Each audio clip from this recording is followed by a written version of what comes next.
Want to welcome everybody who's joining us today. We're going to discuss the most recent amendments to the 2021 Washington State and Seattle Energy Code language, and which you may or may not be aware did get revised at the end of the year and are about to go into effect. So obviously topical, and the most important thing that we want to cover really is the discussion of the fossil fuel compliance paths. We're assuming that's why most of you are interested in joining this call. Before we start, the usual request to stay muted if you're not talking. We can, I believe, unmute if there's a specific question, but really the questions are most easily handled if you use the QA button in the Teams toolbar. We have Austin, who's on the call, who's going to be kind of our question master, who's going to be monitoring questions as they come in and organizing to make sure we get back to them at the end of the presentation if we haven't covered them already. And with that, I think we can start. My name's Nathan Miller. I am the manager of the Energy Studio at Rushing. Been in the energy and energy code consulting world since 2004, so a bit of an old hat at this point. I'd like to introduce my co-presenter, though, Lindsay, if you want to say hi. Hi, everyone. I'm Lindsay Gaunt, also an energy analyst here at Rushing. And you've probably seen the spiel before, but Rushing, of course, is not just MEP consultants. We have a full suite of services that we offer, from MEP to lighting design, sustainability consulting, energy services, which I know is your favorite. That's why you're here. We love it. And commissioning as well. All right, kicking things off. You may or may not have realized, as I mentioned earlier, that the Washington State Energy Code language was revised again. So if you recall, originally it was going to go into effect in July of 2023. It got delayed, and we'll get into why in just a second. But ultimately, as of the end of 2023, December 2023, January 2024, there was new language issued. And so specifically, I want to refresh everybody, when it was going to go into effect in July of last year, the language was set up such that in Washington State, all compliance paths had at least some mandatory heat pumping required. Now, it wasn't required to meet 100% of your load, but depending on how you complied, you did have to basically prioritize heat pumping for space heating and service hot water. And I want to note that sometimes I slip up and I say domestic hot water. I'm kind of using domestic hot water and service hot water interchangeably in this presentation, service hot water being how it's defined in the Energy Code. Seattle had taken that Washington State requirement and bumped it up, and it really was almost exclusively heat pumping allowed, with only some small allowances for electric resistance for space heating and domestic hot water.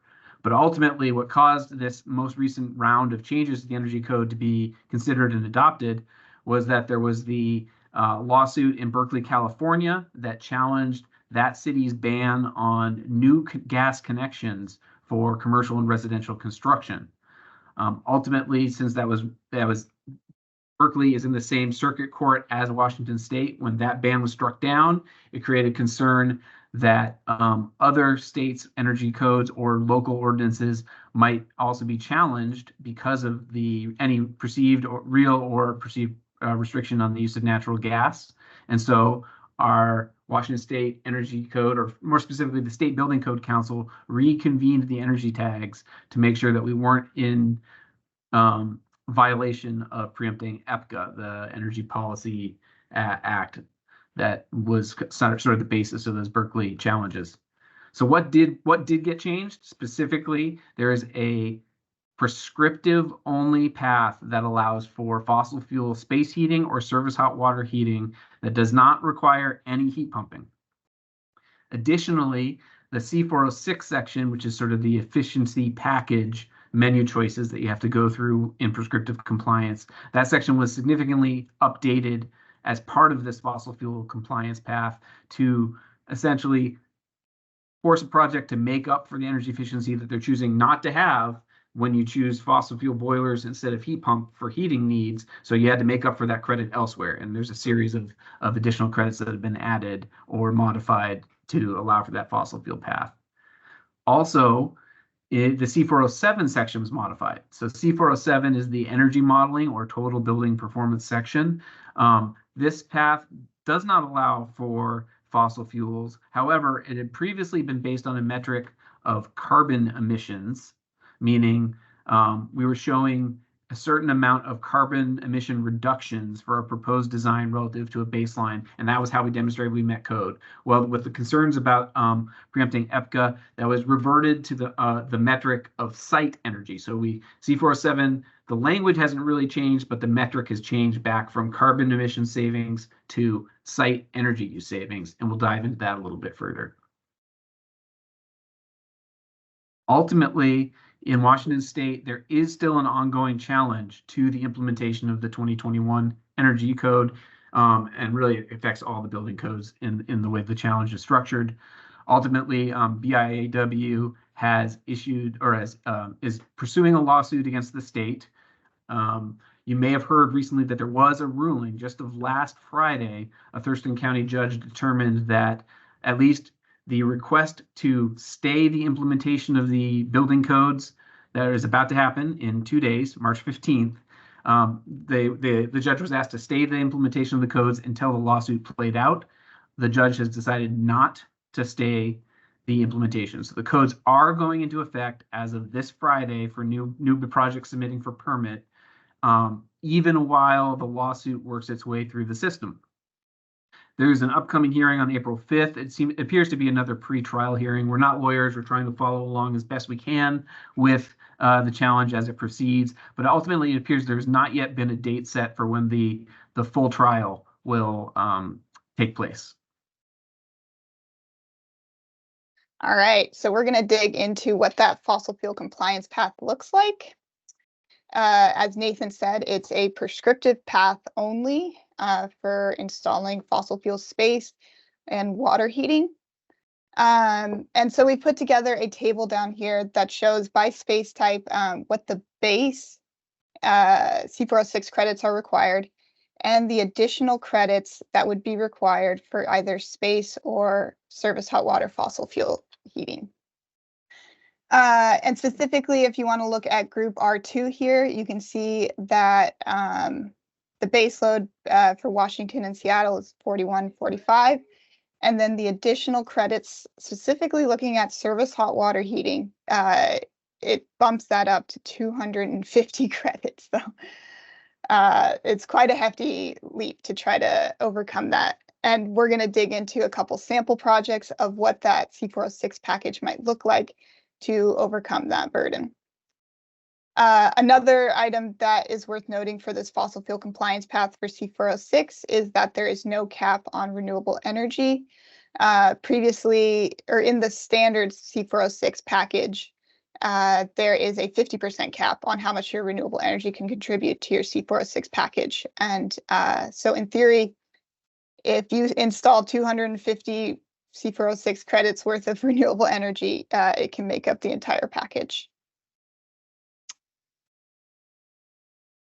All right, and Rushing has put together this visual here of how, based on Rushing's project experience, likely, project dependent, and unlikely, we thought each C406 credit would be doable for a project. Note that we have not done a cost estimate here. This is based on our project experience. And you can see that there is a lot of yellow in this table. So it's going to require a lot of coordination to go through and try to pick up those credits. So we're specifically going to talk about group R2 today, and specifically the installing a service hot water system, a gas service hot water system. So this visual here is a representation of the numbers from the table previously of grouping each credit in the likely, project dependent, and then unlikely categories. And you can see for the gas systems for both Washington and Seattle, the line for the dashed line represents how much credits the projects will need to achieve. So the dashed line for the gas service hot water systems in Washington and Seattle lie in the project dependent category. So there will be a lot of coordination needed to dig up those credits. Yeah, a couple things to point out here. If you're not familiar, the blue logo is the City of Seattle logo. Oh, yeah. So those bars represent the Seattle approach, whereas obviously the green state of Washington is the Washington State approach. And again, we're going to be focusing on R2 service hot water systems because we think that's probably we anticipate that might be the project type and application that would be most likely to want to try to find a way to implement the fossil fuel compliance path. So we're really focusing on that in this presentation. Obviously, you can still find a way to make surface hot water or space heating with gas work on any project type, and we'd be happy to discuss the options with you for your specific project. So rushing to put together a few sample projects that we're going to present here. The first one we'll bring up is a project under the Washington State Energy Code, a market mid-rise project. And so this sample project for the all-electric option of installing a heat pump water heater for service hot water, it met the C406 credits required by installing 100% heat pump water heating. And it's already required by code to install 50%, so you're already installing some heat pumping. And for the gas system here, you can see this long list of C406 items that would need to be implemented and coordinated in order to install a gas service hot water system. And note that the green and yellow dots here next to each item is meant to represent the likely and project dependent that we previously presented for each item. And I'll highlight two C406 packages that are worth noting in this, or C406 items that are worth noting within this package. The reduced air leakage is a tough one to meet. Already code requires a pretty stringent air leakage rate, and this is 33% beyond that, or lower, I should say. And the second one is the renewable energy credit towards the C406, and this credit would be on top of what's already required for C411 mandatory renewables. And so we drew up, oh, go ahead. Yeah, go back to that for just a second. So why we're flagging that air leakage credit is there's a little bit of risk in that one. If you want to count on achieving that 33% reduction beyond what code already requires in your air leakage test, you won't actually know whether you achieve that credit until you get to that stage of the project. You're almost done construction. You're doing your air leakage testing. What if you don't pick it up? You probably need to have some back pocket points that you could then add on to get there. And again, to point out that renewable energy line item, and Lindsay is about to show a good visual on this, we're basically doubling up on what's already required for the C411 on-site renewable energy, and we can see if that's going to be a challenge or not. And again, it's going to depend on project and site, but Lindsay has a pretty impressive visual of it.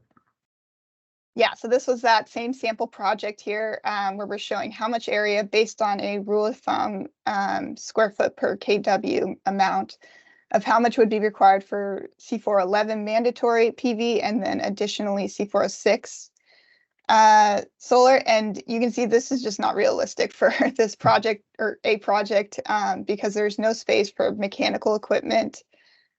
This project specifically was trying to put in a rooftop amenity, no space for that. Yeah, so there was just a lot of sacrifices or going off site. And as of 2021 Energy Code, there is an allowance for offsite energy to contribute to your C406 and C411 PV system or renewable system. But it's derated based on location and ownership of the project. So for example, if a owner has a project located in Oregon or Idaho that they decide to install solar on top of in order to take credit for it here in their Washington for their project, they would need to install approximately 20% more renewables on top to be able to claim that same credit. Yeah, so basically it's kind of a penalty factor for the farther off site you get from where you install this and the lower threshold of ownership that you have in the ultimate renewable energy system, the more of it you need to include in your project. And no, in our experience, it can be hard to find off-site owners to coordinate this with. It's easier if a project or an owner has a portfolio of buildings that they can put a renewable system on top of. Otherwise, it's connecting with the right people, and then timing as well to make it all come together. We did think it was worth mentioning, though, specifically that this is a new item in 2021 code. It was already in there before the most recent revisions, and it recognizes that not all projects have the space to incorporate on-site renewable energy. So it at least opens up some options now. Okay. And our second sample project was a 2021 Seattle market mid-rise project. And this has the same list of gas C406 items, but we'll highlight a couple here. For the electric C406 package, there is no heat pump water heating credit in Seattle because it is a mandatory 100% heat pump water heating for Seattle. And then for the gas option, looking at the renewable credit there, because other C406 items have been derated or removed from Seattle, it's a much larger system is required, in addition to the much larger C411 system that's required by Seattle. So again, another visual of what that roof plan could look like and the additional offsite energy that Seattle is going to require for that. And again, we want to make it clear, you're not forced to do this renewable energy C406 package, but you would have had to go back to that list of options and pick through the other yellow, and maybe you can start looking at the red list. And so, this is just a sample package that works, that gets you enough points to then be able to utilize fossil fuels. There are other ways to get there. Again, can be discussed project specific, but we wanted to give you a sense of the level of the magnitude of coordination and additional effort that has to go in if you want to utilize that fossil fuel path. A third sample project that we put together was an affordable housing project in Washington. And it's got the same all electric C406 credit and the same gas credits. You'll note that, or if you remember, the watts per square foot, sorry, that should be watts per square foot, not kW here, is a little bit higher than what was required for the market rate credit. And that is because affordable housing projects kind of lose some of the credit of not having a parking garage, where you can claim some lighting credit. And then they are also a smaller footprint, usually of roof space. And so I guess the interesting element of this is that, at least for Washington State, it seems a little bit more challenging to make this fossil fuel compliance path work on an affordable housing job, again, because Lindsay mentioned that there's some credits that we don't tend to see as available on the affordable housing type projects that we do on the market rate project. So it's actually it more challenging to go down this route for the affordable housing project, having to, again, kind of upsize that PV system even more or hunt more for those undesirable credits. Less desirable. And the last sample project is an affordable housing project in Seattle. For the all-electric building, same list, and for the gas, same list, but a much higher renewable watts per square foot. Notably for Seattle affordable housing projects, they do not have a C411 mandatory PV system or renewable system required. So there is more roof space available for Seattle jobs to take advantage of those C406 items. Yeah, just to reiterate that point. So you basically you don't have any mandatory PV for on-site renewable energy for an affordable housing project in Seattle. So you're starting from not having any of your roof space eaten up before you get to the C406 analysis, and then you can eat it all up with your C406 system. Isn't that wonderful? All right. So one thing we want to make sure we flag is we now know that there is a energy code compliance path that allows you to install fossil fuel heating, either for space heating or surface hot water. But there's also something you have to keep your eye on, which is it a good idea? Because we now have, for both the state and the state of Washington and the city of Seattle, we have performance requirements for existing buildings, meaning once you get your permit and you build your building, that's great. But long term, you're going to need to demonstrate real world performance for your buildings, and you don't want to necessarily risk being out of compliance with those because you made the choice to save some money as part of your energy code package for permit. So first thing we're going to look at is the Washington State Clean Building Act compliance. So that's the chart on the lower left. And what we did there was we did some energy modeling where we took a building that follows the prescriptive path for fossil fuel surface hot water heating, implements all those extra C406 credits necessary to get its permit, and then we checked how its energy modeled energy use intensity, EUI, compares to the Washington State Clean Buildings Act EUI target. So that purple bar in the left chart is the target for a multifamily building. And we actually do think that by the time you implement all those efficiency measures, you would be lower than the Washington Clean Buildings Act targets. You would be in compliance with that. It's already a standard, actually, though, we'll show in just a second, that there's no, for multifamily projects at least, it's only a report and benchmark requirement. There's no requirement yet to actually meet that energy use target. So it's not the fact that we're cutting it pretty close there may not be a concern because there's not really a hammer that's going to come down on you if you don't hit the target. But I mean, this is sort of the proof in the pudding that by forcing a project's hand to implement more C406 credits, you are making up enough additional savings that you're putting the project back on the path to being energy efficient, right? That was the entire point of this fossil fuel compliance path was, okay, you made the choice that you want to use fossil fuel boilers, that's fine. Make up for that extra energy use with more savings elsewhere.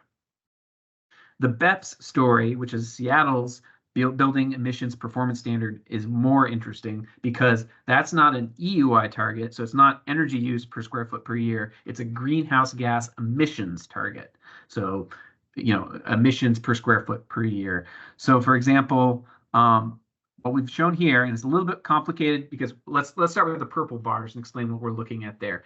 The Seattle BEPS targets give you an initial greenhouse gas emissions target, and then they step down in sort of 5-year increments with the idea that eventually we're not going to have any greenhouse gas emissions associated with our building's use. And so the light blue bars there in that lower right chart, again, show that same sample project that we have a domestic hot water or service hot water system that's gas fired, all those C406 credits shown in one of those sample packages. Where does it fall day one with greenhouse gas emissions as the metric? It looks like we're actually doing okay. You can see that blue bar is lower than the first couple cycles of Seattle's BEPS requirement. However, you're starting to get pretty close in that second target. But then you can see by the time we get to that third level, which is set to take effect around 2041, so, a ways out, we would not be in compliance without making some changes. And so what changes does that mean? Well, it might mean 15 years from now that you replace your natural gas boiler with the heat pump at that time, or whatever other technology has come along by then that is lowering greenhouse gas emissions.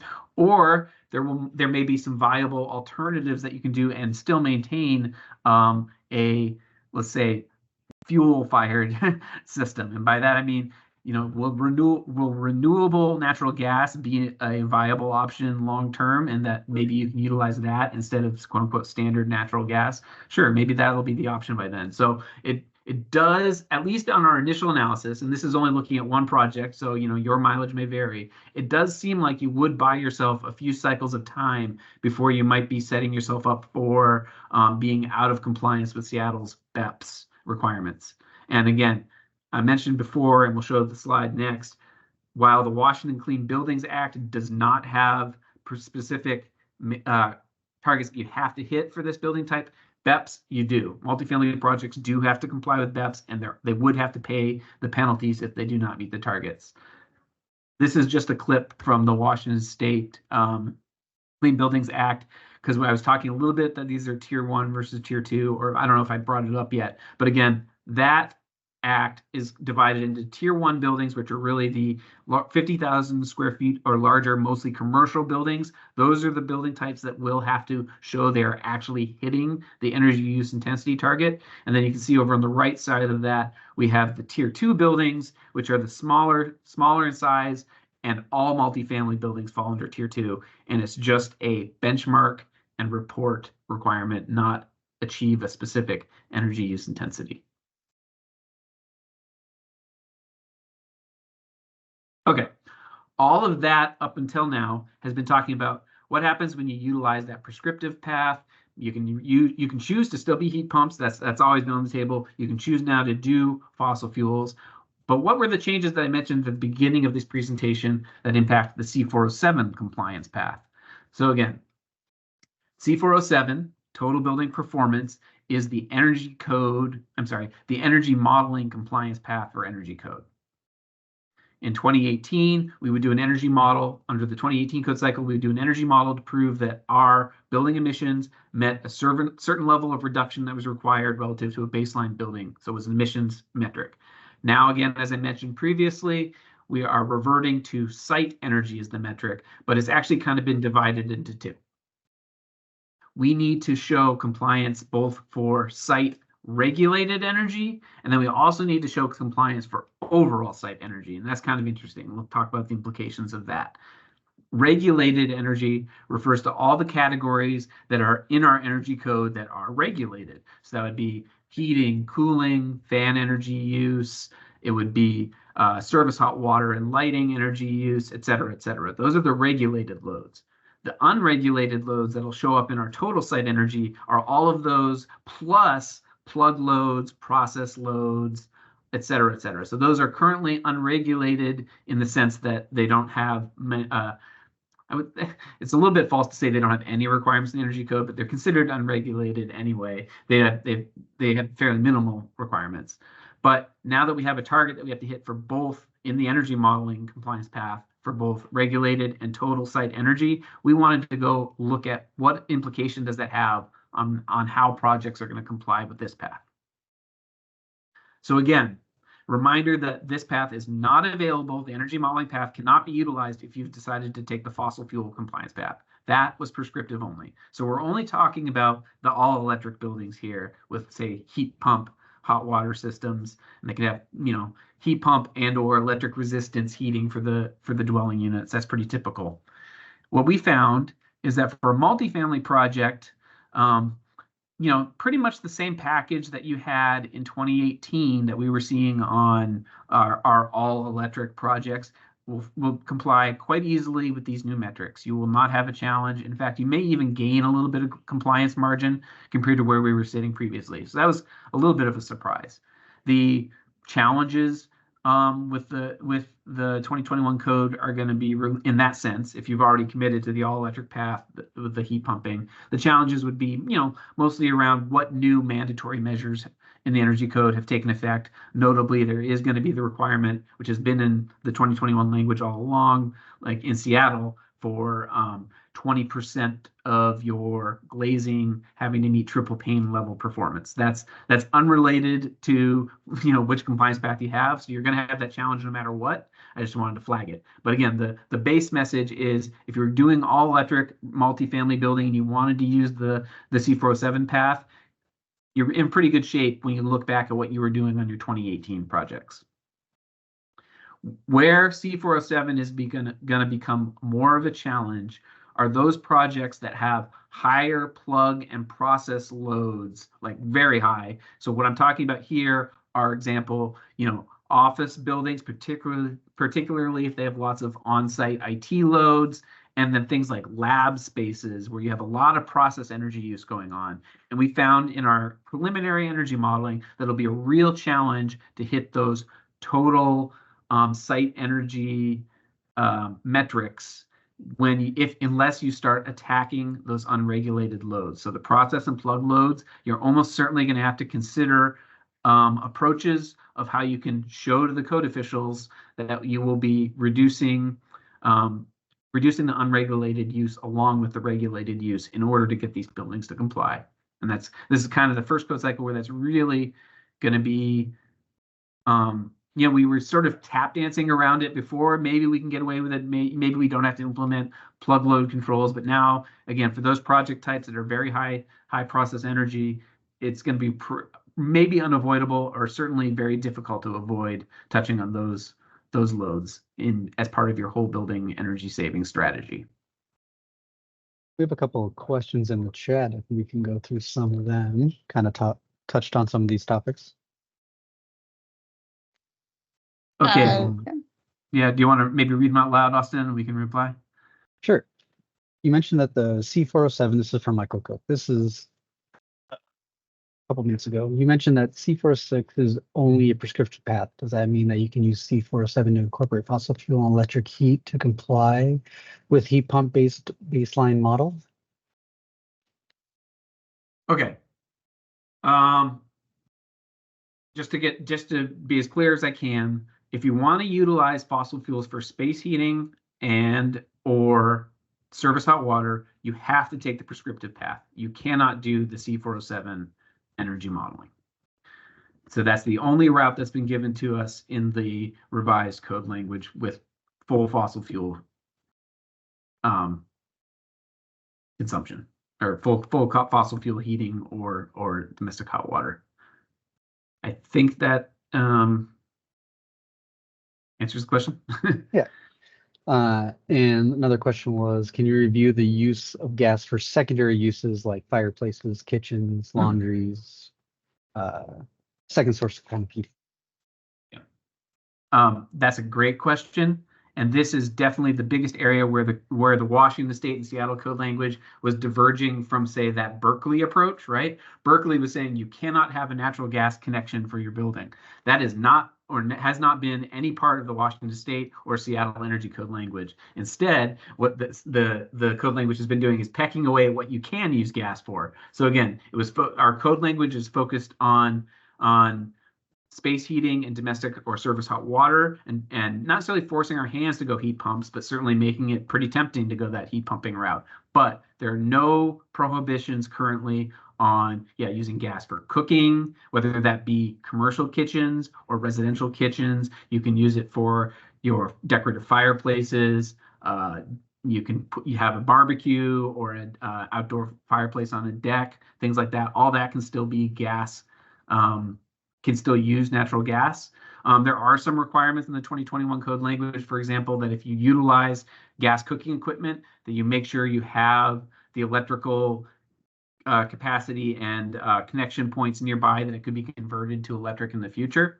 But again, it is not a gas ban in Washington State, and it's never been, but it's been a limitation of what uses you can use that gas for. You're muted, Austin. And I think the final question to go over, what I'm saying was the total performance path also changed back to an EUI target instead of a carbon intensity target? Yep, exactly. So it's you can think of it as EUI, but again, the important thing is that it's not just that you're looking at the regulated loads. You have to look at both the regulated loads and the total site EUI and comply with the building performance factors. So what you see on the screen right now are the building performance factor tables from the Washington State Energy Code. So they set, it's hard to read. You don't necessarily need to know the full details, but basically they're saying, if you look at the top line item in each, which is for the multifamily projects, for our regulated loads, we need to show that we are using no more than 51% as much as the baseline building. And for the total site energy, we're using no more than 0.59 as much as the baseline building.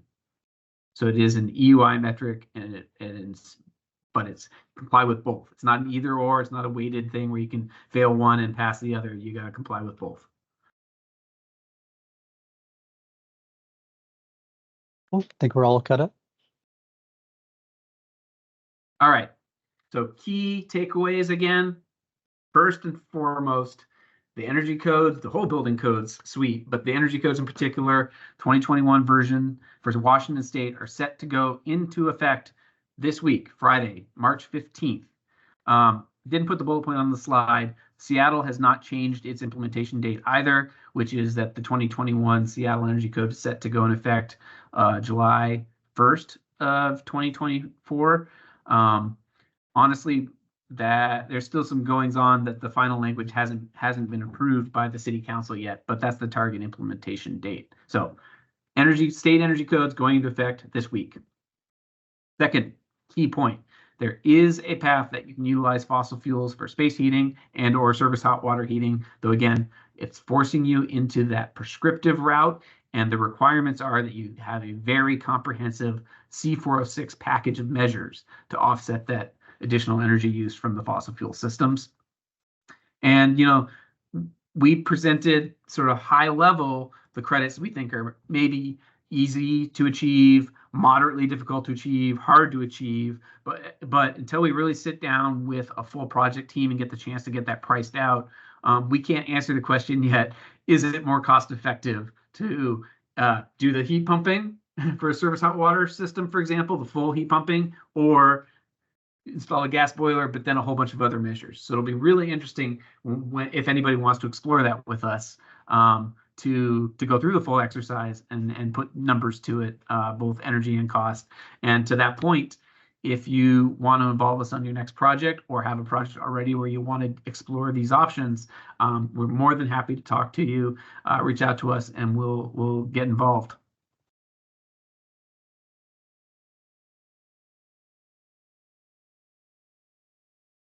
I think that's our last slide. We can take some more questions. I know it's a little shocking for a rushing presentation that we didn't fill the full hour and then go another extra 15 minutes, but maybe we can enjoy the fact that there was less new topics to discuss than is often typical when you're trying to address the whole changes that happen in each energy code cycle. We seen any more questions coming in? Oh, I think it was asked in the chat. Yes, so we will send out the slides that we've been presenting today. And additionally, we're recording this presentation, and I believe the link will be sent out for that as well.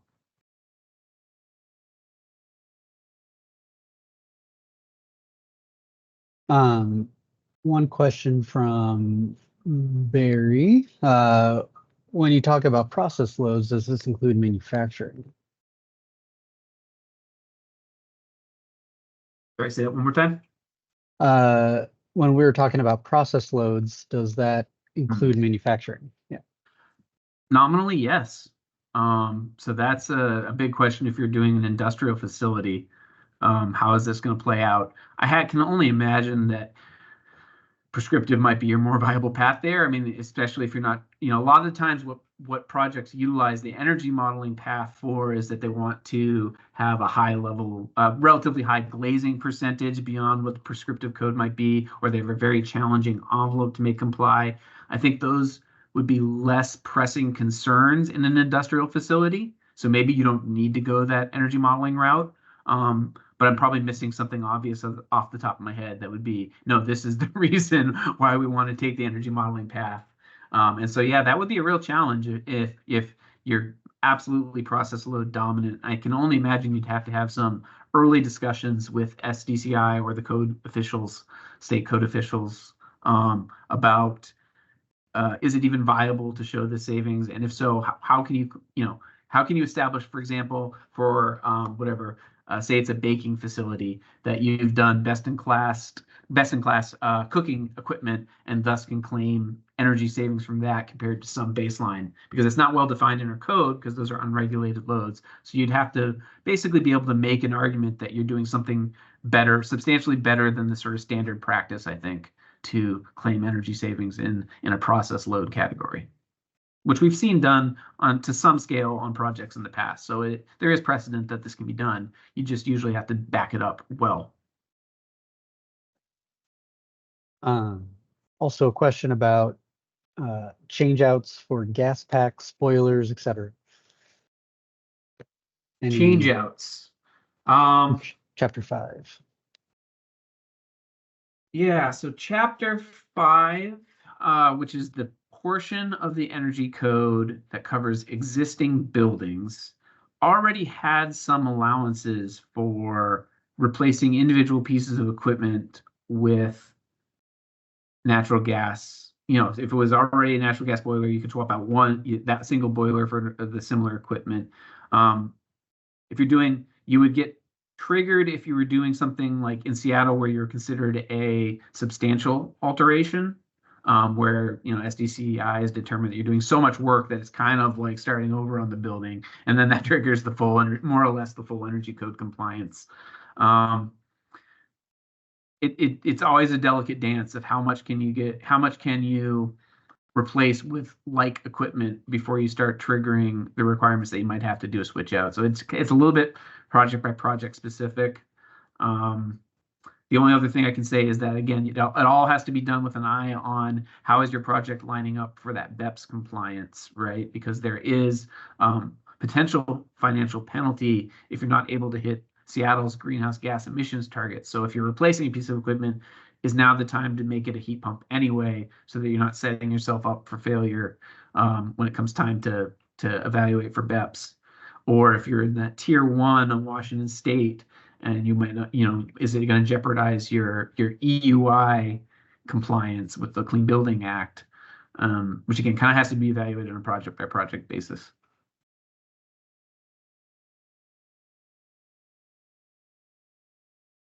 And another question that came in, were there any changes to how a fossil fuel powered district system can be used?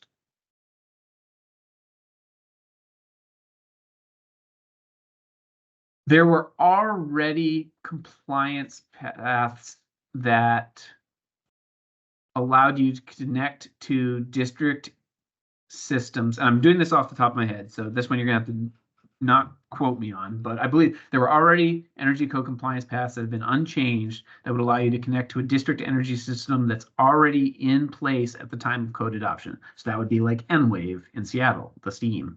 I think that you know, you can sort of think, like, well, isn't that a loophole? You can connect to Seattle Steam, and you'd be forced to do heat pumping otherwise. Well, there's other policy in the works that either is implemented or being implemented that will potentially regulate when a district system has to convert over off of fossil fuels to other systems. So the energy code's relying on those systems being upgraded on their own, and thus not banning you from utilizing them, I believe.